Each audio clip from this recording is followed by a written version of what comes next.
चलेगा। तो आज जो हम एमसीक्यूज डील करेंगे वो हैं डाइजेस्टिव सिस्टम से रिलेटेड। देखिए बहुत इंपॉर्टेंट रहेंगे, सबको एक एक कर हम कोशिश करेंगे कि आज ही फिनिश करेंगे, ठीक है। चलेगा, तो देखिए पहला क्वेश्चन है gastric juice contain which of the following enzymes, ठीक है। तो हमसे पूछा है कि गैस्ट्रिक जूस जो है उसमें कौन कौन से एंजाइम मिलते हैं। तो पहली चीज तो ये पता होना चाहिए गैस्ट्रिक जूस कहाँ है। गैस्ट्रिक जूस बेसिकली आपके पास कहाँ मौजूद है, that is in the stomach, ठीक है। अब देखो ऑप्शन दे रखे हैं, पहली ऑप्शन है आपके पास pepsin and rennin, second option है आपके पास अमाइलेज, सेकंड दी पेप्सिन और उसके बाद लाइपेजिस, थर्ड ऑप्शन में है आपके पास amylases and pepsin and fourth option में है आपके पास इंसुलिन एंड ग्लूकेगॉन। देखिए बहुत आसान क्वेश्चन है, आप पूरी तरह से आपको मैंने पढ़ाई है सारी चीजें, एक बार इसको अटेम्प्ट करने की ट्राई करिएगा। पूछा है कि जो आपके गैस्ट्रिक जूसेस होते हैं उनमें कौन से एंजाइम मिलते हैं।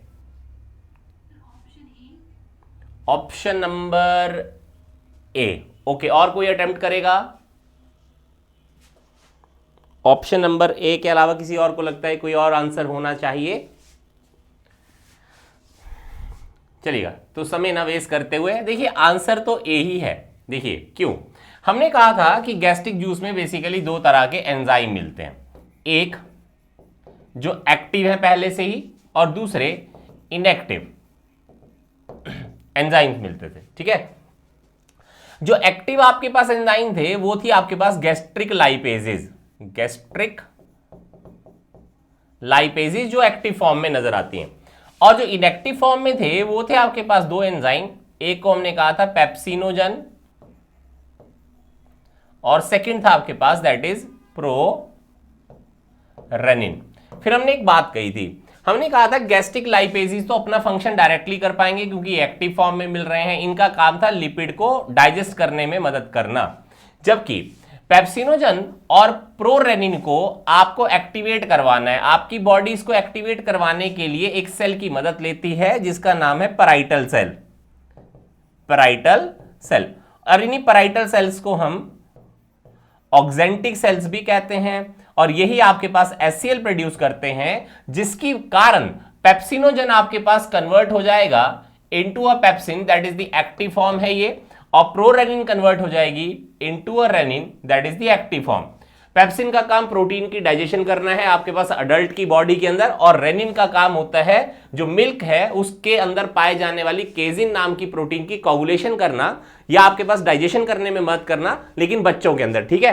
तो आपके पास रेनिन जो है वो मैक्सिमली आपके पास 6 साल के बच्चे तक आपके पास एक्टिवली पार्टिसिपेट करता है, उसके बाद रेनिन का फंक्शन नहीं देखा जाता है, सिर्फ पेप्सिन के फंक्शन देखे जाते हैं। चलेगा, अब जब हम स्टमक में पहुंच जाते हैं तो एक एंजाइम की एक्टिविटी कभी नजर नहीं आएगी, वो है अमाइलेजिस। क्यों? क्योंकि जो अमाइलेजिस होते हैं वो सिर्फ उस एनवायरनमेंट में काम कर पाते हैं जहां पर स्लाइटली आपके पास एसिडिटी होती है, जबकि स्टमक में एसिडिटी बहुत ज्यादा है क्योंकि वहां पर HCl मौजूद है, having a pH that is 1.35 से लेकर 3.0 तक। तो आपके बहुत ज्यादा एसिडिक एनवायरनमेंट में अमाइलेजिस एक्टिव नहीं हो पाते हैं। अमाइलेजिस बेसिकली क्या काम करते हैं, जैसे यहां पर देखिए अमाइलेजिस, या यहां पर भी अमाइलेजिस लिखा हुआ है, ये काम क्या करेंगे, इनका काम होगा कार्बोहाइड्रेट की डाइजेशन में पार्टिसिपेट करना।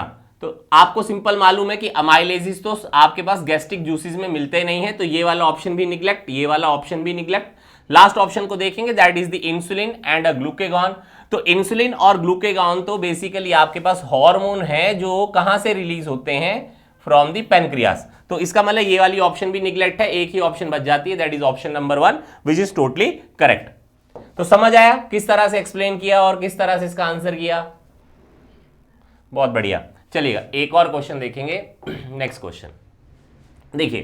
क्वेश्चन है which of the following teeth appear only once in the life of a man. इनमें से 4 ऑप्शन में से एक दांत आपको ऐसा छांटना है जो आपको सिर्फ लाइफ में एक ही बार इरप्ट होता हुआ नजर आएगा। तो ऑप्शन है आपके पास पहली दैट इज इंसिजर्स, सेकंड आपके पास canines, third the premolars and fourth the molars. Attempt करेंगे, आंसर क्या होना चाहिए?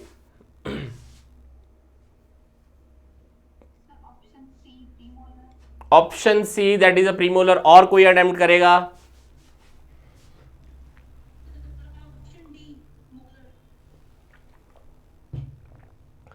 Option D molars. अच्छा चलिए, देखिए कंफ्यूजन नहीं होनी चाहिए। आई ऑलवेज सेड कि आपको जहां से क्वेश्चन पूछा जाए उस कॉन्सेप्ट को वापस से एक बार दिमाग में दोहराइए। देखिए आपने डेंटल फॉर्मूला तो सबने पढ़ा है, पढ़ा है या नहीं पढ़ा है? पढ़ा है ना। तो एक डेंटल फॉर्मूला आपने चिल्ड्रन के लिए पढ़ा था और एक पढ़ा था आपने अडल्ट के लिए। मेरा जो लेक्चर है उसको भी वापस से देख लीजिएगा, ठीक है। तो चिल्ड्रन में फॉर्मूला था 2102 मल्टीप्लाई 2। टोटल मिलाकर आपके पास बच्चों में जो दांत होते हैं वो है 20, जबकि अडल्ट में दैट इज 2123 अपॉन 2123 मल्टीप्लाई 2। तो टोटल मिलाकर आपके पास 32 टीथ होते हैं अडल्ट की बॉडी में। अब जरा ध्यान दीजिएगा, ये चिल्ड्रन के टीथ हैं, तो ये इंसाइजर्स हो गए, ये आपके पास कैनाइन है, ये प्रीमोलर हैं और ये मोलर है। यहां भी देखो अडल्ट में क्या है, ये आपके पास इंसाइजर्स, ये कैनाइन है, ये प्रीमोलर है और ये मोलर है। जरा ध्यान दो, क्वेश्चन क्या पूछा है, which one of the following teeth appear only once in the life of a man. एक ही बार आएगा, दूसरी बार नहीं आ रहा है, ठीक है। देखो तो इंसीजर्स, केनाइन केनाइन। यहां देखो प्रीमोलर क्या है, एब्सेंट, लेकिन यहां पर प्रीमोलर आया। और यहां देखो मोलर और यहां भी मोलर। तो मीन बाय क्या हुआ, incisors, canine and the molar, ये आपके पास वापस इरप्ट हो सकते हैं। तो लाइफ में 2 बार आपको इरप्शन दिखेगी, लेकिन प्रीमोलर सिर्फ आपको अडल्ट में इरप्ट होते हुए नजर आएंगे, चिल्ड्रंस में तो मौजूद ही नहीं होते हैं। इसलिए आंसर क्या रहेगा बताइए। हाँ जी बिल्कुल, दैट इज दी प्रीमोलर। याद कर लीजिएगा, ये आपको डेंटल फॉर्मूला से ही इसका आंसर मिल गया। और ये डेंटल फॉर्मूला आपको हमेशा याद रहना चाहिए, यहां से बहुत बार आपको क्वेश्चन किसी और ढंग से भी पूछे जा सकते हैं। तो आंसर यहां रहेगा प्रीमोलर। क्लियर है? चलिए एक और question, which is the element, ठीक है, याद करके चलिएगा, which is the element that hardens the tooth enamel. Tooth enamel को हार्ड बनाने में कौन सा एलिमेंट आपके पास रिस्पॉन्सिबल है? तो चलिए, पहली ऑप्शन है आपके पास कैल्शियम, सेकंड है फ्लोरीन, थर्ड है आयोडीन एंड फोर्थ है sodium. Attempt this question, answer बताएंगे।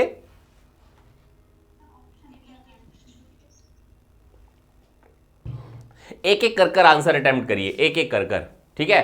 तो सबसे पहले अलका सोनी जी आप आंसर बताइए।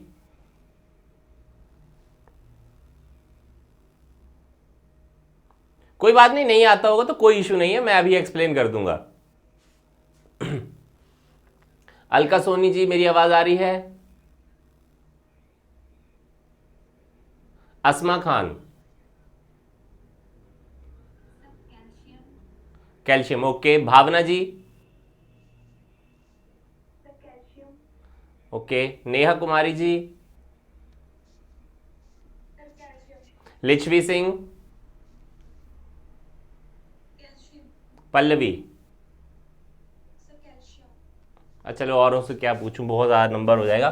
देखिए अगर आपको फिर से ध्यान हो, देखिए जब मैंने टीथ के बारे में पढ़ाया था सिंगल शॉट में, तो टीथ के बारे में पढ़ाते हुए मैंने आउटर लेयर के बारे में डिस्कशन की थी कि टीथ की आउटर लेयर को हम, जो व्हाइट कलर की हमें नजर आती है, वो इनेमल होती है। और इनेमल बेसिकली आपके पास एक डेड स्ट्रक्चर है। अब ये क्यों डेड है, उसका कारण है, ये जो इनेमल है इसको लाइफ में एक ही बार एक ही स्पेसिफिक टाइप का सेल बना कर देता है। वीडियो आ रही है आप लोगों को? Wait wait,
am I visible now? Okay, I am visible now? Okay okay, चलिएगा। तो मैं बात कर रहा था कि टीथ की जो आउटर लेयर है उसको हमने इनेमल कहा था, और इनेमल बेसिकली आपके पास डेड होती है, ठीक है। अब जरा ध्यान देना, ये डेडनेस हम किससे डिक्टेट करते हैं? वो है इनेमल में सिर्फ आपके पास इनऑर्गेनिक मटेरियल होते हैं। कौन सा? Inorganic material. और उस इनऑर्गेनिक मटेरियल की जो कॉन्स्टिट्यूएंट्स होते हैं वो आपके पास कैल्शियम भी है, सेकंड आपके पास फॉस्फेट भी है, और तीसरा आपके पास फ्लोराइड भी है, ठीक है, या मीन बाय फ्लोरीन भी होती है। और इसीलिए हम एक वर्ड पढ़ते हैं, हम वर्ड ये पढ़ते हैं कि इनेमल की जो हार्डनेस होती है वो हाइड्रोक्सी एपेटाइट क्रिस्टल से आती है। ये वर्ड मैंने स्पेसिफिकली मेंशन किया था। लेकिन जब हमने एक स्पेसिफिक डिजीज के बारे में डील किया था टीथ की, उसका नाम था केरीज, ठीक है। केरीज में होता क्या है, आपका जो इनऑर्गेनिक और ऑर्गेनिक मटेरियल होती है टीथ की, वो आपके पास डिग्रेड हो रही होती है, ब्रेक डाउन हो रही होती है। लेकिन मान के चलिए कि जो बैक्टीरिया आपके पास में डिग्रेडेशन के में हेल्प करेंगे, तो सबसे पहले उसको अटैक किसको करना पड़ेगा? इनेमल को अटैक करना पड़ेगा। और इनेमल को अगर वो ब्रेक कर पाएंगे तो ही आपके पास डेंटिन रीच होंगे, तभी जाकर वो पल्प को रीच होंगे, तभी जाकर आपको कहीं ना कहीं दांत में दर्द होगी, अदरवाइज तो दर्द होने नहीं वाली है। अब लॉजिक ये है कि इनेमल को डिग्रेड करने के लिए बैक्टीरिया जो रिस्पॉन्सिबल थे वो थे Streptococcus mutans and lactobacillus acidophilus. अब ये देखो, एक क्लियर हो गया। अब देखो क्या हुआ, हमें ये पता है कि अगर दांत खराब हो गया तो उसको केरीज बोलेंगे।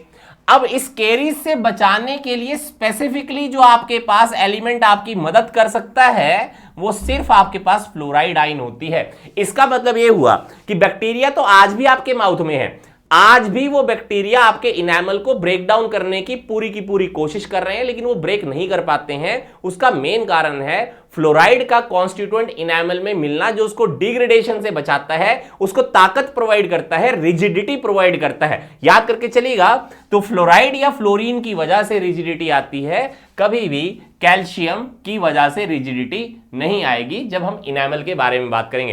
And this is the hardest structure of your body. Enamel आपकी बॉडी का सबसे हार्डेस्ट स्ट्रक्चर है, इसीलिए। एम आई क्लियर नाउ कि आंसर क्या होना चाहिए फिर? That is option number 2। Clear है? ओके, चलिएगा नेक्स्ट क्वेश्चन देखते हैं। The secretions that mix with food in the small intestine are, देखिए बहुत सिंपल है।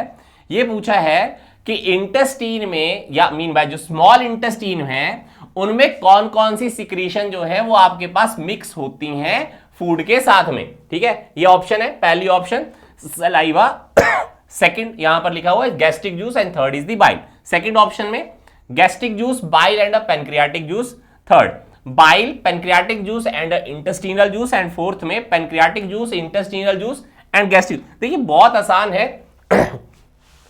जब मैंने एक साथ में एक टॉपिक पढ़ाया था liver and a gall bladder plus the small intestine की ड्यूडिनम पोर्शन, तो मैंने ये चीज वहां एक्सप्लेन की है। एक बार अटेम्प्ट करने की और सोचने की कोशिश करिएगा कि इसका आंसर क्या होना चाहिए।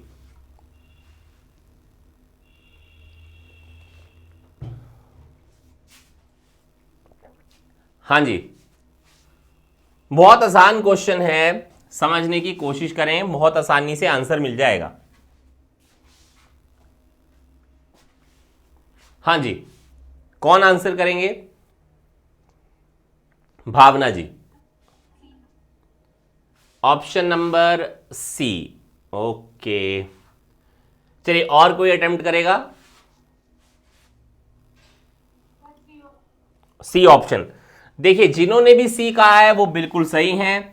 ऑप्शन का यही रहेगा, that is the option number C, इसका करेक्ट आंसर है। देखिए अगर आपको ध्यान हो तो मैंने कहा था ड्यूडिनम जो है वो आपके पास सी शेप्ड एक स्ट्रक्चर है। स्मॉल इंटेस्टाइन के फर्स्ट पार्ट को हम ड्यूडिनम बोलते हैं, और इसके साथ में आपके पास हमें मालूम है कि पेनक्रियास की अटैचमेंट नजर आती है, और जो पेनक्रियाटिक डक्ट होती है उसकी ओपनिंग आपको इस ड्यूडिनम में मिलती है, और इस पेनक्रियाटिक डक्ट के साथ में आपके पास कंबाइन कर रही थी that is the common bile duct.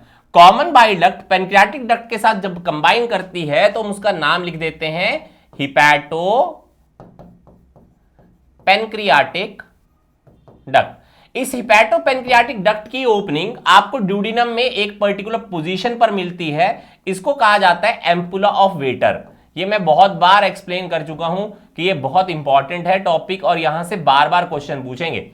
Ampulla of waiter एक ऐसी ओपनिंग है जहां पर आपके पास एग्जैक्टली में हिपैटोपेनक्रियाटिक डक्ट आपको ओपन होती हुई नजर आती है, और this opening is being guarded by one sphincter that is being termed as sphincter of Oddi. ठीक है, तो ये इसका कॉन्सेप्ट है, इसलिए ऑप्शन नंबर सी बिल्कुल सही है। बाइल जो आपके पास में किससे आया, कॉमन बाइल डक्ट से आएगा। पैनक्रियाटिक जूस आपके पास में बेसिकली पैनक्रियास से आएगी, और क्योंकि ये इंटेस्टीन का हिस्सा है ड्यूडिनम, तो इंटेस्टिनल जूस आ गया, जिसको हम सकस एंटेरिकस भी बोलते हैं। तो ये हो गया जी इसका answer, that is option number C. देखिए इसी तरह से कॉन्सेप्ट के साथ आंसर करिए, कभी गलती नहीं होगी। चलिएगा नेक्स्ट क्वेश्चन देखते हैं।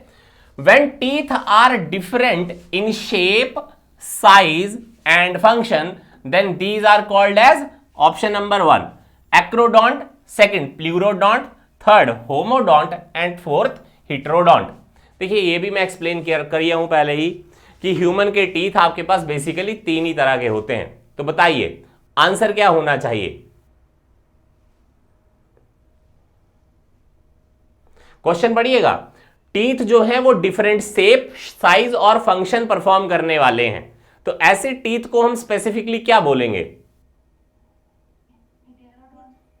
बिल्कुल जी हिट्रोडोंट। ठीक है, हिटेरोडोंट कहा जाएगा। हिट्रो का मतलब होता है डिफरेंट, हिट्रो का मतलब ही क्या होता है, डिफरेंट है। अब डिफरेंस किस चीज में है, उनकी आपके पास शेप के अंदर, उनके साइज के अंदर, उनके फंक्शन के अंदर। क्लियर है जी। आप एक बार बुक्स को उठाकर भी देख सकते हैं, सभी दांतों की शेप जो है वो अलग अलग होती है, इसलिए आंसर यहां पर रहेगी दैट इज हिटेरोडोंट। चलिए एक और क्वेश्चन, बहुत बढ़िया कर रहे हो। देखिए द डाइजेशन ऑफ स्टार्च, ठीक है, किसके बारे में बात कर रहा है, स्टार्च के डाइजेशन के बारे में। In the elementary kanal of the human starts in. Question ये है कि ये बताइए कि स्टार्च की डाइजेशन आपके पास एलिमेंट्री कनाल में कहां से स्टार्ट होती है। तो पहला option that is the buccal cavity, second है आपके पास इलियम, थर्ड है आपके पास स्टमक, और फोर्थ ऑप्शन है ड्यूडिनम। बहुत आसान क्वेश्चन है, बहुत ही ज्यादा आसान क्वेश्चन है। आपको सिर्फ ये बताना है कि स्टार्च की डाइजेशन कहां से स्टार्ट होती है।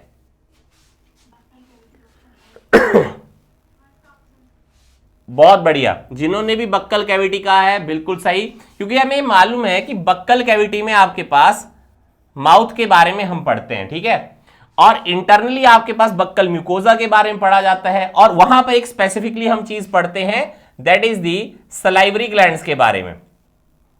किसके बारे में पढ़ते हैं, सलाइवरी ग्लैंड। ये सलाइवरी ग्लैंड आपके पास किस चीज की फॉर्मेशन कर देते हैं, दैट इज सलाइवा। और इस सलाइवा में आपके पास स्पेसिफिकली एक एंजाइम मिलता है जिसका नाम है सलाइवरी अमाइलेज, सलाइवरी अमाइलेज।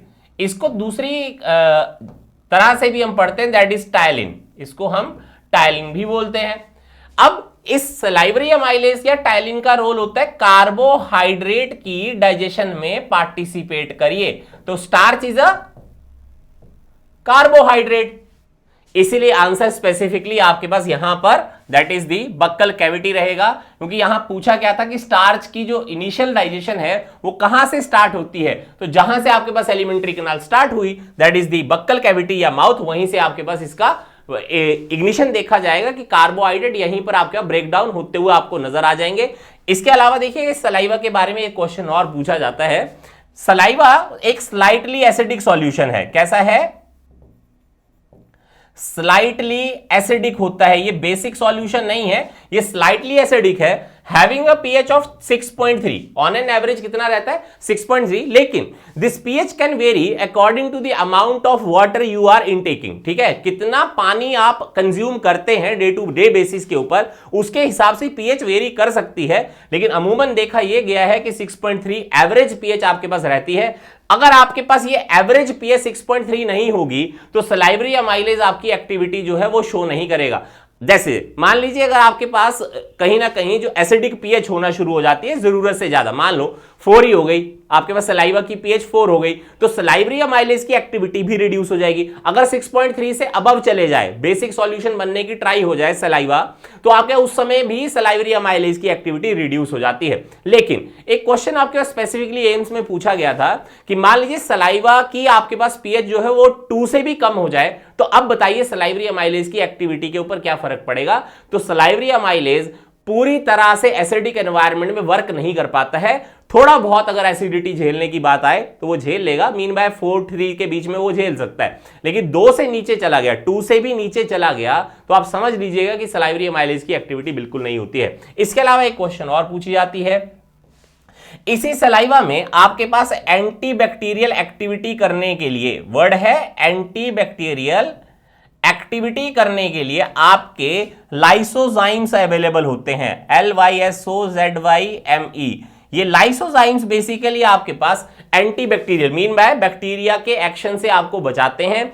इसके अलावा यही सलाइवा के अंदर आपके पास एंटीबॉडी मिलती है, जो सिक्रीटरी एंटीबॉडी है, दैट इज इम्यूनोग्लोबुलिन ए, जो आपको एंटीजन से भी बचाने का काम करती है। सबसे ज्यादा वैसे तो इम्यूनोग्लोबुलिन ए जो है वो हमें मालूम है कोलोस्ट्रम में मिलती है, that is the mother's first milk में, तो ये भी ध्यान कर चलिएगा, यहां से ये भी चीज याद हो सकती है। ठीक है, तो क्वेश्चन पूछा जा सकता है। चलो जी, एक और क्वेश्चन बहुत आसान है। Oxyntic cells are found in, oxyntic cell कहां मिलते हैं? Option number 1 kidney and they secrete renin, second gastric epithelium में और ये सिक्रीट करते हैं HCl, थर्ड गैस्ट्रिक एपिथेलियम ये सिक्रीट करते हैं पेप्सिन, और लास्ट आइलेट्स ऑफ लैंगरहैन और ये सिक्रीट करते हैं ग्लूकेगॉन। बताइए, बहुत आसान क्वेश्चन है, अभी हमने थोड़ी देर पहले भी डील किया है।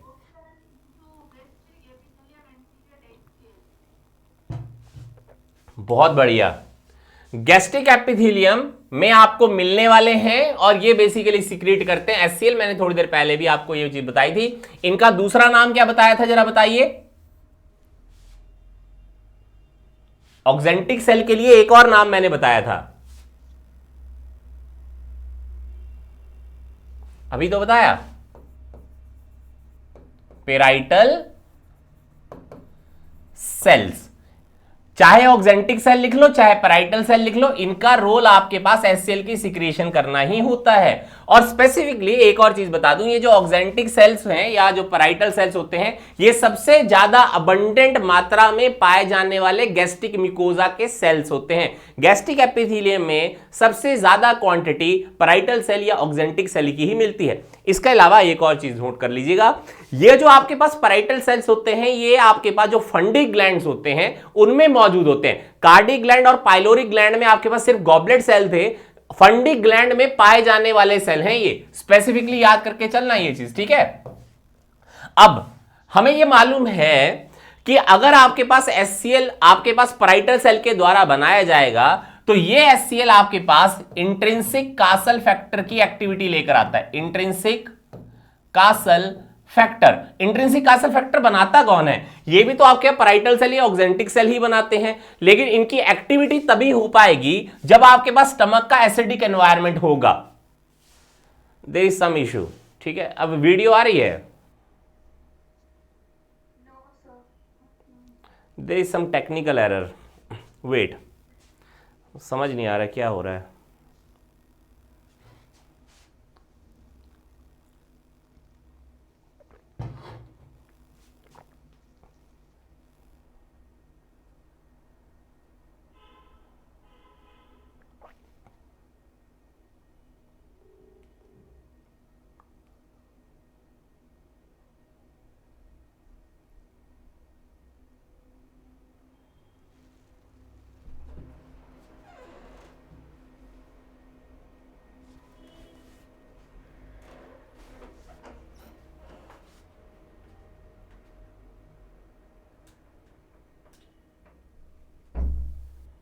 तो है ही नहीं।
Am I visible?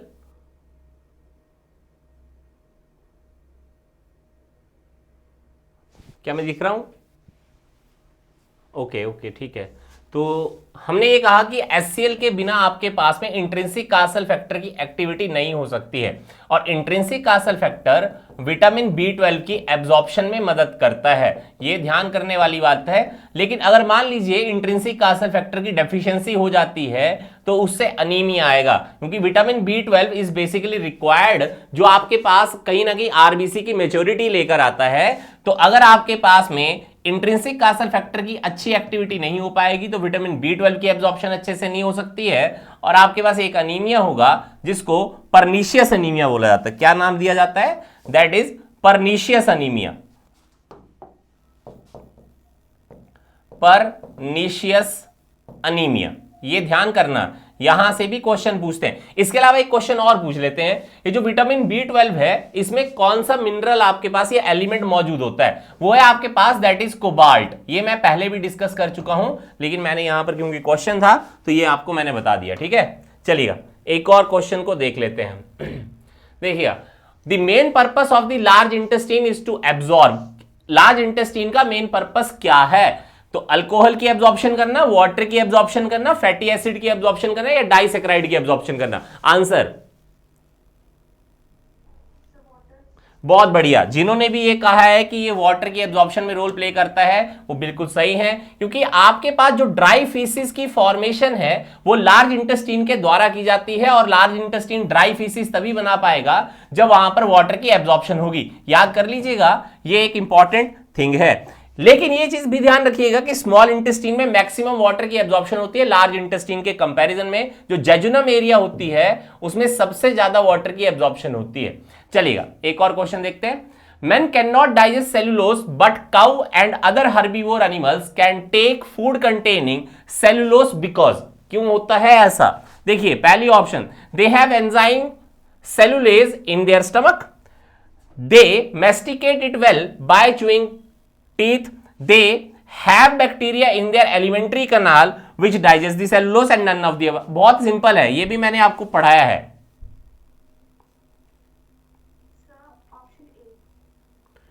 Option number A, they have enzyme cellulase in their stomach. Okay, और कोई अटेम्प्ट करेगा?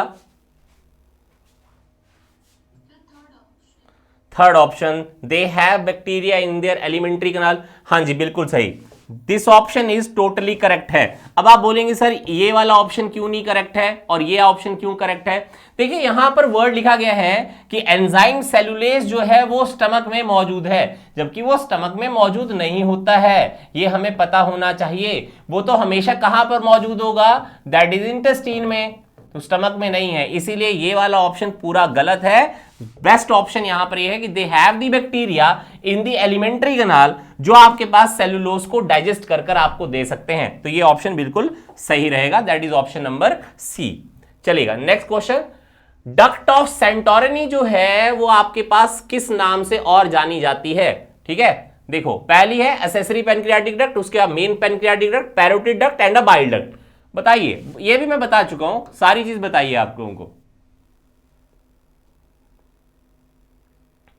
चलो कोई नहीं, एक एक कर कर देख लेते हैं। मेन पेनक्रियाटिक डक्ट का नाम है डक्ट ऑफ वॉर्संग। इसको क्या कहा जाता है? Duct of Wirsung. तो मीन भाई ये वाली ऑप्शन तो निग्लेक्ट हो गई।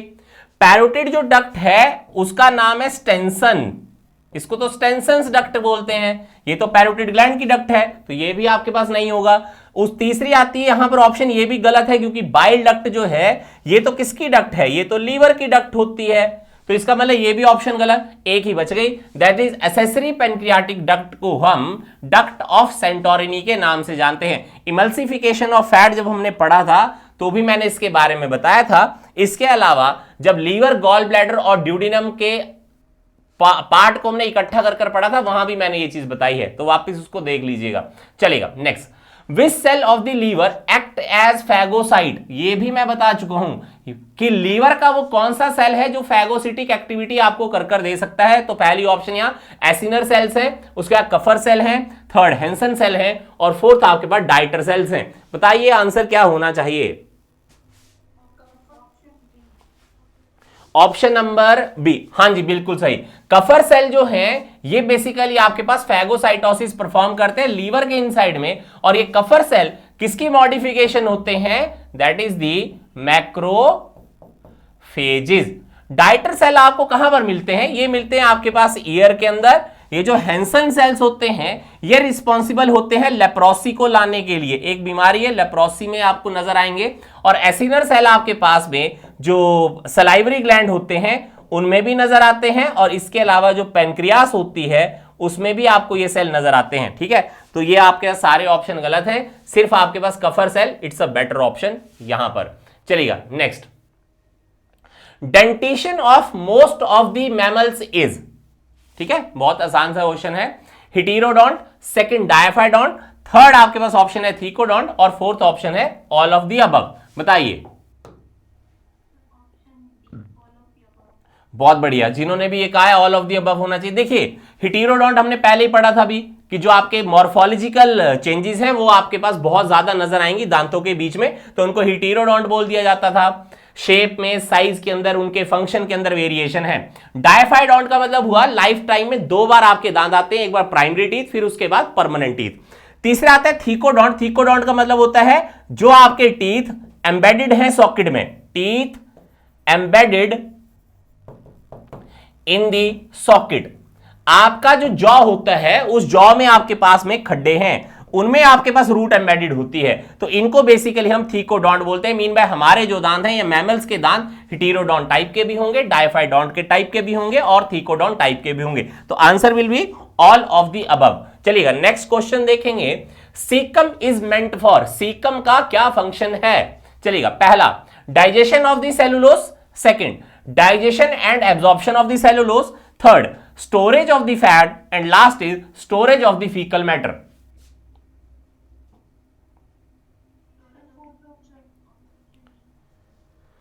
ऑप्शन नंबर, अच्छा ओके, और कोई अटेम्प्ट करना चाहे।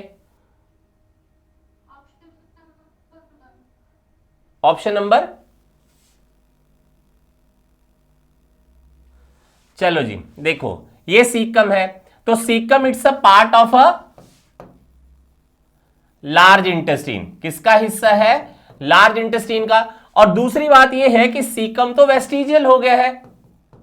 सीकम कैसा है, वेस्टिजियल है। अब यहां पर कोई स्पेसिफिकली मेंशन तो यह किया नहीं है कि ह्यूमन के बारे में बात कर रहा है या किसी और के बारे में बात कर, तो हमें तो डायरेक्ट सीकम का फंक्शन पूछा है। तो सीकम में आपके पास स्पेसिफिकली क्या मिलती है, सेलुलेज नाम की एंजाइम, जो आपके किस चीज में हेल्प करती है, सेलुलोज की डाइजेशन में। सिंपल है, डाइजेशन में हेल्प कर रही है, एब्जॉर्प्शन में नहीं। ठीक है, तो answer that is option number 1 यहां पर टोटली करेक्ट है, क्योंकि यहां सिर्फ क्या लिखा हुआ है, digestion of the cellulose. Clear है, इसलिए ये ज्यादा बेटर ऑप्शन होगी, बजाय कि आप ये करें कि storage of the faecal. Storage का मतलब होता है इकट्ठा करते रहना, वहां से बाहर नहीं जाना। लार्ज इंटेस्टाइन फीकल मैटर को एक जगह से दूसरी जगह पुश करती है, स्टोरेज नहीं कर रही है। क्लियर है, वो टेम्पररी स्टोरेज होगा, परमानेंट नहीं है। इसीलिए ऑप्शन नंबर 4 गलत है। चलिएगा next, deficiency of riboflavin causes. बहुत आसान सा क्वेश्चन है, राइबोफ्लेविन की डेफिशिएंसी की वजह से क्या होगा।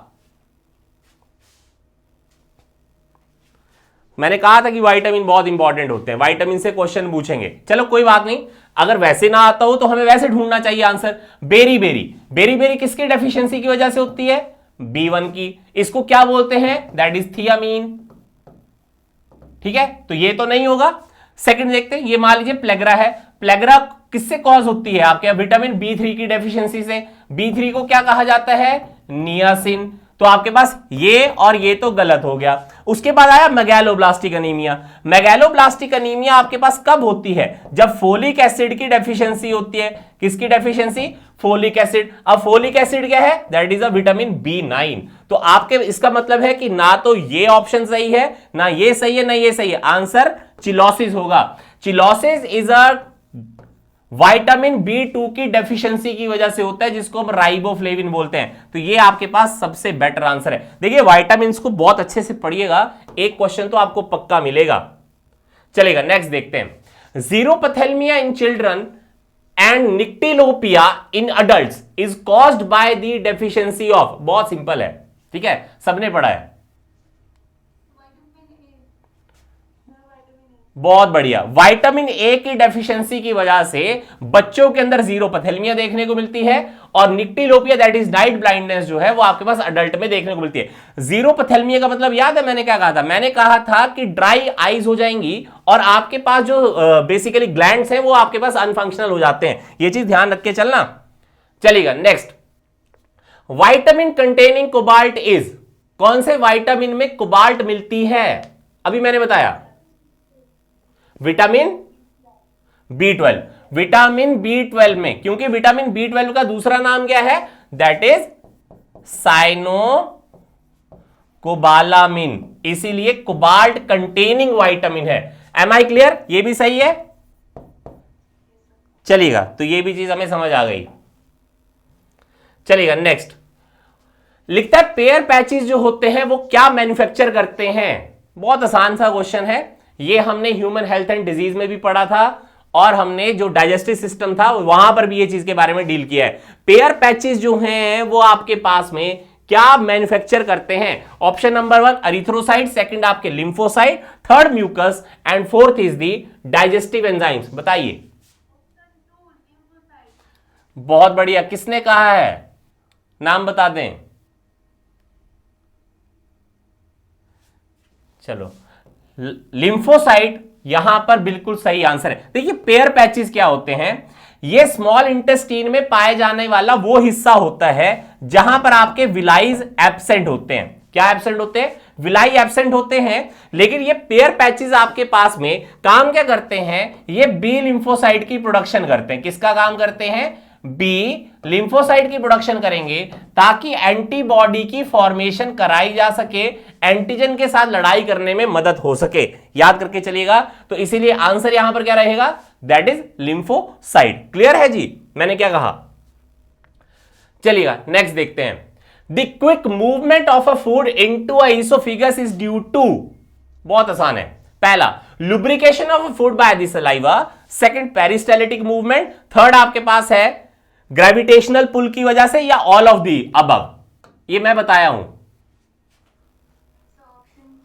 ऑप्शन नंबर बिल्कुल सही, पेरिस्टालिसिस। याद है मैंने ये कहा था कि जो ईसोफेगस की इंटरनल लाइनिंग होती है वहां पर स्मूथ मसल होती है, तो स्मूथ मसल की कॉन्ट्रैक्शन और रिलैक्सेशन देखने को नहीं मिलती है, लेकिन हम ये बोलते हैं कि स्मूथ मसल में अ वेव ऑफ कॉन्ट्रैक्शन ऊपर से नीचे की ओर को मूव करती है। A wave of contraction that is moving from upward towards the downward direction is being termed as a peristalsis, और इसी पेरिस्टालिसिस की वजह से आपके पास जो खाना है वो ईसोफेगस से डाउनवर्ड जाएगा। इंटेस्टाइन में भी यही आपके पास पेरिस्टालिसिस मदद करती है, जो आपका फूड अनडाइजेस्टेड रह जाता है उसको भी मूव करवाने में। याद कर लीजिएगा, यहां से क्वेश्चन आपको देखने को मिल सकता है।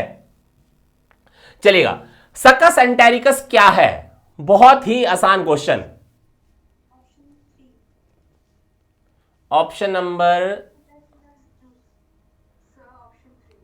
Option C. हाँ जी मैंने अभी तो बताया था, सकस एंटेरिकल्स के लिए दूसरा नाम क्या बोलते हैं? That is the intestinal juice. Intestinal juice का दूसरा नाम सकस एंटेरिकस होती है। देखिए एक याद कर लीजिएगा, एंटेरिक वर्ड जहां पर भी लग जाता है उसका मतलब इंटेस्टीन ही होता है। याद कर लेना ये चीज, एंटेरिक वर्ड जहां भी लग जाए तो इंटेस्टीन वर्ड कोट करेंगे, ठीक है। चलेगा, तो नेक्स्ट क्वेश्चन ये, this is the last question for the day, हम इसके बाद डील नहीं कर पाएंगे क्योंकि टेक्निकल एरर्स बहुत ज्यादा हैं आज।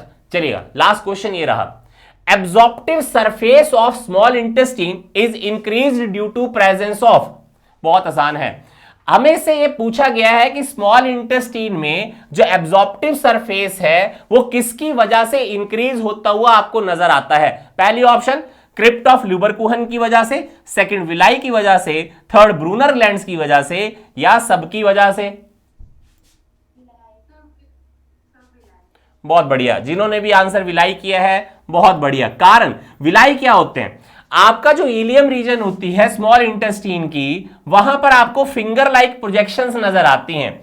और इन फिंगर लाइक प्रोजेक्शंस को हम विलाई बोलते हैं और इनके सरफेस के ऊपर माइक्रोविलाई लग जाते हैं और इन्हीं माइक्रोविलाई के लगने की वजह से जो सरफेस एरिया है आपके पास इलियम का वो 200 टू 250 टाइम्स आपके पास इंक्रीज हो जाता है, जिसकी वजह से आपका इलियम जो है वो मैक्सिमम एब्जॉर्प्टिव साइट है किसी भी पर्टिकुलर इंग्रेडिएंट के लिए। तो जितने भी बायो माइक्रोमोलिक्यूल्स आपके पास तैयार होते हैं डाइजेशन के दौरान में, उनकी एब्जॉर्प्शन आपके पास इसी साइट से होती है। तो इसी तरह से जितने भी क्वेश्चन थे मैक्सिमली हम डील कर पाए डाइजेस्टिव सिस्टम से। आप करते रहा कीजिए, देखिए कॉन्सेप्ट को डील करेंगे तो सारी चीजें बन जाएंगी। कल हम नए चैप्टर के साथ आपके साथ मिलेंगे। तो आज के लिए इतना ही। Thank you very much.